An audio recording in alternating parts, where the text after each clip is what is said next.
నమస్తే. హలో అండి అందరికీ. నేను మీ జాహ్నవి. మనిషి అన్నాక ఒక్కొక్క మనిషికి ఒక్కొక్క రకమైన సమస్యలు ఎన్నెన్నో ఉంటూ ఉంటాయి. కానీ ప్రతి సమస్యకి ఆధ్యాత్మికంగా ఖచ్చితమైన పరిష్కారం ఉంటుంది. మరి అలాంటి పరిష్కార మార్గాలు మనకు అందించడం కోసం మనతో ఉన్నారు ప్రముఖ ఆధ్యాత్మికవేత్త తనుష్క గారు. మాట్లాడేద్దాం. నమస్తే అమ్మా. నమస్తే అండి.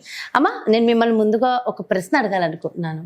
ఎందుకంటే జనరల్ గా అందరూ అనుకున్నదే అందరూ ఫేస్ చేస్తుంది దాదాపుగా చాలా మంది. ముఖ్యంగా ఏంటంటే మనం ఆధ్యాత్మికంగా భగవంతుని ధ్యానంలో ఉంటాము, భగవంతుడిని నమ్ముతాం, పరిహారాలను నమ్ముతాం. అవును. సో మనకున్న కష్టాల నుంచి బయటపడాలని ఖచ్చితంగా కొన్ని పరిహారాలు చేస్తూ ఉంటాం.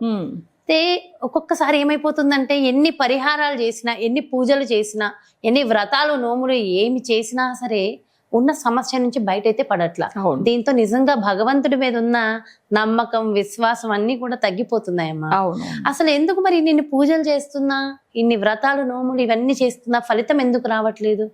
మళ్ళీ మనకి ఫలితం వచ్చి భగవంతుడి మీద నమ్మకం పెరగాలంటే ఏం చేయాలంట? ఓకే, చాలా మందిలో ఇదే క్వశ్చన్ అసలు నా క్లయింట్స్ చాలా మంది నా దగ్గర మాట్లాడారా యాక్చువల్ గా. ఎందుకంటే అమ్మ మేము చేయకుండా పూజలు లేదు, అసలు ఎన్ని హోమాలు జపాలు అసలు ఏమేం చేయవలనో, అసలు ఇక్కడ మన నార్త్ లోంచి సౌత్ దాకా ఇండియా ఫుల్ గా ఎక్కడ తిరగాలో అన్ని పూజలు చేసి ఆలయ దర్శనాలు అన్ని అట్లానే చాలా మంది నాతో ఎక్కువ అసలు క్లయింట్స్ మాట్లాడింది ఇదే విషయం. అయితే వీళ్ళకి ఎందుకు ఫలితం లేదు అనే విషయం ఆలోచన చేస్తే వీళ్ళకేందంటే, ఒకటి జాతక రీతిగా వాళ్ళు ఎప్పటిలోంచి సమస్య వాళ్ళకి వచ్చిందని మనం ఎట్లా అంటే నేను చెప్పేస్తాను. సో ఎందుకంటే ఫస్ట్ వన్, వాళ్ళ చక్రంలో ఒకవేళ వాళ్ళు ఉన్న స్థలం నెగిటివ్గా ఉంటే వాళ్ళకి పూజలు ఫలించదు ఒకటి. రెండవది ఏంటంటే వాళ్ళ పేరు మీద నెగిటివ్ పవర్లో ఏదైనా ప్రాపర్టీ కొనుక్కుంటేనో లేదా వెహికల్స్ ఏమైనా రిజిస్టర్ చేసి ఉంటాయి నెగిటివ్ పవర్లో, అప్పుడు వాళ్ళకి పూజలు ఫలించదు. అసలు ఎన్ని చేసినా అసలు రిజల్ట్ రాదు. కొంతమంది చూడండి, అసలు వాళ్ళకి ఏమవుతుందంటే ఎంత పూజలు ఎన్ని హోమాలు జపాలు చేస్తూనే ఉంటాం అంటారు, కానీ వాళ్ళ ఇంట్లో ఎవరైనా పెద్దవాళ్ళు చనిపోయి ఉంటాయి అప్పుడు పూజలు ఫలించదు. అంటే పెద్దవాళ్ళు అంటే సడన్ గా చనిపోయిన వాళ్ళు కూడా ఉంటారు. ఇప్పుడు పెద్దవాళ్ళు అంటే వాళ్ళ కజిన్స్ ఉండొచ్చు, లేదంటే వాళ్ళ పెద్దవాళ్ళు ఉండొచ్చు, లేకపోతే వాళ్ళు అసలు ఎవరైనా రిలేటివ్స్ ఎవరైనా చాలా దగ్గర వాళ్ళు చనిపోయి ఉంటే దోషం వస్తుంది. అందరూ ఏమనుకుంటారంటే పితృదోషం అంటే తండ్రి చనిపోతే వరకు మీ పితృదోషం అనుకుంటారు. బట్ అట్లా కూడా కాదు. తండ్రి చనిపోతే వాళ్ళ ఇంట్లో ఒక నలుగురు పిల్లలు ఉన్నారంటే అసలు వాళ్ళ నలుగురికి కూడా వర్తిస్తుంది, ఎవరో ఒకరికి వస్తుంది. కొన్ని జాతకాలకి ఏంటంటే అసలు ఆ ఇంట్లో ఉన్న వాళ్ళ నలుగురికినే సమస్య వస్తుంది. అది ఎందుకనేది కూడా నేను చెప్తాను. యాక్చువల్ గా ఒక తండ్రి చనిపోయారు అనుకోండి, వాళ్ళకి నలుగురు పిల్లలు, వాళ్ళు చనిపోయిన పవర్ వచ్చి వాళ్ళ కుటుంబంలో నెగిటివ్ పవర్ అంటే 8 4 power total number, date month year అన్ని కలిపితే, సో ఈ 2 నెంబర్లో ఉన్న పవర్ రోజు ఆ రోజు చనిపోయి ఉంటే వాళ్ళ ఇంట్లో ఉన్న వాళ్ళందరికీ సమస్య వస్తుంది. అది కాకుండా తన తోడు పుట్టిన వాళ్ళ పిల్లలకు కూడా బాగుండదు. సో అలా కూడా వస్తాయి పితృదోషం అంటే. సరే, ఇంకా మనం చూడాల్సింది ఏంటంటే, ఒక క్లయింట్ ఇలానే మాట్లాడారు, మేడం మీరు చెప్పింది నేను నమ్ముతాను, కానీ ఏంటంటే మా బాబాయ్ చనిపోయారు, మా బాబాయ్కి మాకు సంబంధం ఏంది, వాళ్ళ పిల్లలు కూడా అంటే నేను చెప్పిన వాళ్ళ పిల్లలు కూడా సమస్యలు ఉన్నారు, మీకు కూడా పెళ్లి కాలేదు, మీరు కూడా సమస్యలు ఉన్నారని చెప్పాను. కరెక్టే మేడం మీరు చెప్పింది అన్నారు. ఎందుకంటే ఒక విషయము, వాళ్ళ బాబాయ్ చనిపోయినా కూడా వీళ్ళకి సంబంధం ఉంటుంది, బట్ అది నెగిటివ్ పవర్ 8 పవర్ రోజు చనిపోయారు. సో అట్లా ఉన్నప్పుడు వాళ్ళకి పూజలు ఫలించలేదు. ఆమె చేయకుండా పూజలు లేదు, అన్ని చేసింది, వాళ్ళ పెళ్లి గురించి అసలు డిలే అవుతుంది ఎందుకని అర్థం కాకుండా, జాతకాలు బాగానే ఉంది, దశ మంచిగా ఉంది, బట్ ఎందుకు కావాలంటే ఈ నెగిటివ్ అనే పితృదోషం వల్ల. సరే, ఇప్పుడు ఇంకా కొంతమందికి ఏంటంటే పూజలు ఎందుకు ఫలితం రాలేదు అంటే, అసలు వాళ్ళ ఇంట్లో బ్లాక్ మ్యాజిక్ జరిగి ఉంటే ఈ పూజని చేయనివ్వదు. సో అప్పుడు ఏమైతుందంటే దేవుడు శక్తి అక్కడ లేకుండా అయిపోతుంది, ఆ నెగిటివ్ ఎఫెక్ట్ చాలా ఉంటుంది అక్కడ ఆ ఇంట్లో. అప్పుడు ఏం చేస్తారంటే వాళ్ళు ఎంత పూజలు చేసి దేవుడికి మొక్కినా వాళ్ళకి అసలు ఆ ఫలితమే రాకుండా చాలా బాధపడుతూ ఉంటారు. ఒకవేళ పూజలు చేస్తున్నప్పుడే ఏదో చాలా డిస్టర్బెన్స్ ఉంటుంది, ఒకవేళ పూజ చేయాలన్నా కూడా భయపడుతూ ఉంటారు, ఎందుకంటే అప్పుడే హెల్త్ బాగాలేకుండా అయిపోతుంది. సో ఏదైనా పూజ మొదలు పెడతామంటే ఎవరికైనా బాగాలేదమ్మా చాలా భయపడుతున్నాం అందుకే పూజ చేయడానికి అట్లని. సో ఇవంతా ఏంటంటే వాళ్ళ ఇంట్లో ఎవరైనా బ్లాక్ మ్యాజిక్ చేసి ఉంటే అప్పుడు పూజలు చేయనివ్వదు.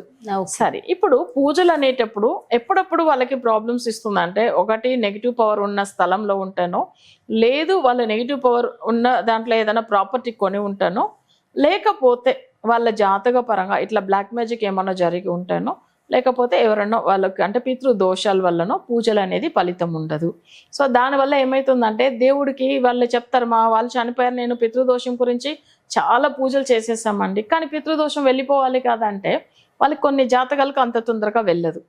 సరే అది ఎందుకు వెళ్ళదు అంటే వాళ్ళ చక్రం ప్రకారం ఏది నెగిటివ్ పవర్ని చూసి దానికి తగినట్టుగా పితృదోషం సంబంధించిన పూజ చేస్తున్నప్పుడు వెళ్ళిపోతుంది.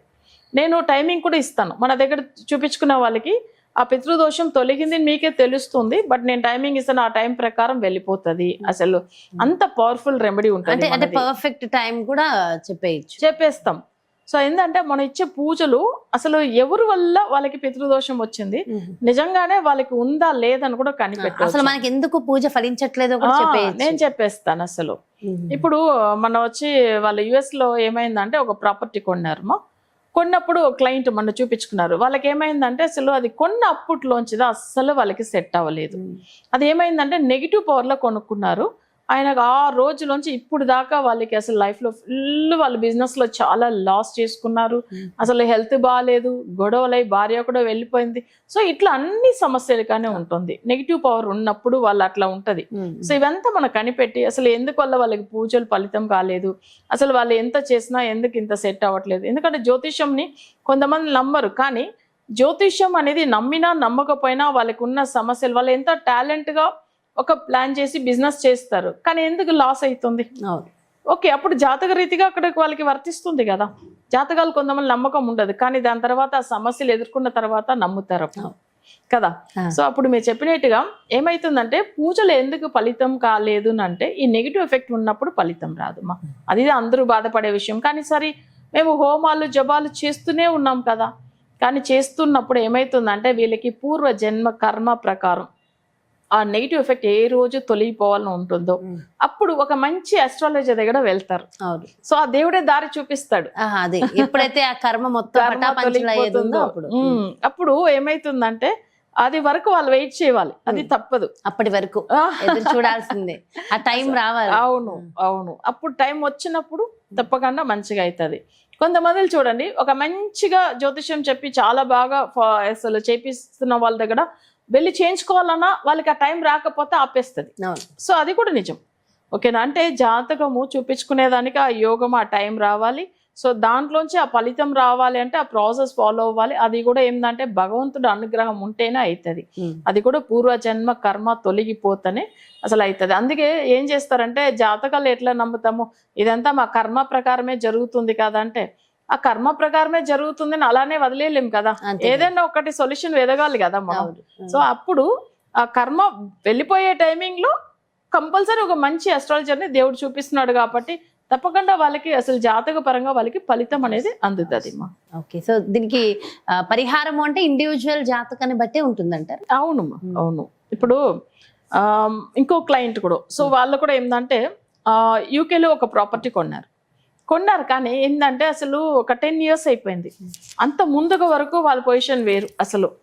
కానీ వాళ్ళకి చూడండి మీరు అనేట్టుగా వాళ్ళ జాతక పరంగా ఇప్పుడు వాళ్ళకి లక్కీ నంబర్ ఉంటుంది అనుకోండి. ఇంత ముందుగా ఉన్న వాళ్ళ హౌస్ లో చాలా బాగా ఉన్నారు, బట్ వీళ్ళు కొన్న తర్వాత వీళ్ళకి సెట్ అవ్వలేదు. అప్పుడు చూడండి అక్కడ వాస్తు గురించి సెట్ కాలేదు, అది అప్పుడు వీళ్ళ జాతకానికి సెట్. అయితే ఈ సందర్భంగా మన వ్యూవర్స్ కోసం ఒక చిన్న క్వశ్చన్ అమ్మా, చిన్న రెమెడీ పరిహారం చెప్పండి. ఎందుకంటే ఎవరికైనా సరే జీవితంలో మంచి కావాలని అనుకుంటా. అవును. అయితే ఇందాక మీరు అన్నారు మాటల్లో, ఓకే ఆ టైం రావాలి, కలిసి వచ్చినప్పుడు ఆటోమేటిక్ గా ఒక మంచి ఆస్ట్రాలజర్ ని కలుస్తాము అని. అవును, అలా మంచి టైం రావడం కోసం ఒక చిన్న పరిహారం ఇవ్వండి. యాక్చువల్ గా మనకు వచ్చే ఏంటంటే ఒక టైం అంటే మనం వచ్చి ఫస్ట్ గణపతిందా మొక్కుతాం. అంటే గణపతిని ఎట్లా అంటే ఓం సిద్ధి బుద్ధి గణపతి అన్నమాట. సిద్ధి అంటే మనం చేసే పనులు తొందరగా అవ్వాలి, బుద్ధి అంటే తెలివితేటలతో. అప్పుడు ఏం చేయాలి అంటే వినాయకుడికి ఇంట్లో మనం మామూలుగా ఇంట్లో జస్ట్ పసుపుతో పెట్టినా వినాయకుడే, మట్టితో పెట్టినా వినాయకుడే అవుతాడు. చిన్న విగ్రహము లేకపోతే అసలు ఆయన ఫోటో ఉంటే కూడా సరిపోతుంది. దీపం వెలిగించి అగరబత్తి ముట్టించేసి ఫస్ట్ వినాయకుడిని నేను పూర్వ జన్మ కర్మ ప్రకారం ఎన్ని కష్టాలు నేను పడి ఉన్నా అదంతా తొలగిపోవాలి, ఇంక మీద మాకు ఎలాంటి అసలు అవి కర్మ ఉండకూడదు, మేము అంటే అన్ని పాజిటివ్గా ఉండేదిగా చూపి స్వామిని మనం ఒప్పుకోవాలి. అంటే తమిళ్లో దీన్ని అంటారు ఊడ్ వినయ్ అంటారు. వినయ్ అంటే ఏంది, మన చేసిన పూర్వజన్మ కర్మ. సో అదంతా తొలగిపోవాలంటే వినాయకుడి మీద మొక్కాలి ఫస్ట్. చక్కగా ఎక్స్ప్లెయిన్ చేశారమ్మా, థ్యాంక్ యూ సో మచ్. నమస్తే. నమస్తే అమ్మా. మరో ప్రత్యేకమైన కార్యక్రమంతో మళ్ళీ మీ ముందుకు వచ్చేస్తాను. మరి అలాగే ఇంత విన్న తర్వాత ఖచ్చితంగా ఒక్కసారి మన జాతకం చూపించుకోవాలి, ఎలా ఉంది, మన జీవితం ఎలా వెళ్ళబోతోంది, ఎలాంటి పరిహారాలు చేసుకుంటే మరింత మంచిది, మన జీవితం బాగా ఉండాలంటే ఏం చేయాలి, ఇవన్నీ కూడా అనిపిస్తున్నాయి కదా.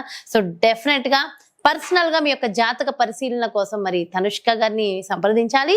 అపాయింట్మెంట్ కావాలి అనుకుంటే ఇంకెందుకు ఆలస్యం అంటే క్రింద డిస్ప్లే అవుతున్నటువంటి నెంబర్స్ కి కాల్ చేయండి. నమస్తే. సుమన్ టీవీలో మీ పర్సనల్ అండ్ బిజినెస్ ప్రమోషన్స్ కోసం కింది నెంబర్ కి కాంటాక్ట్ చేయండి.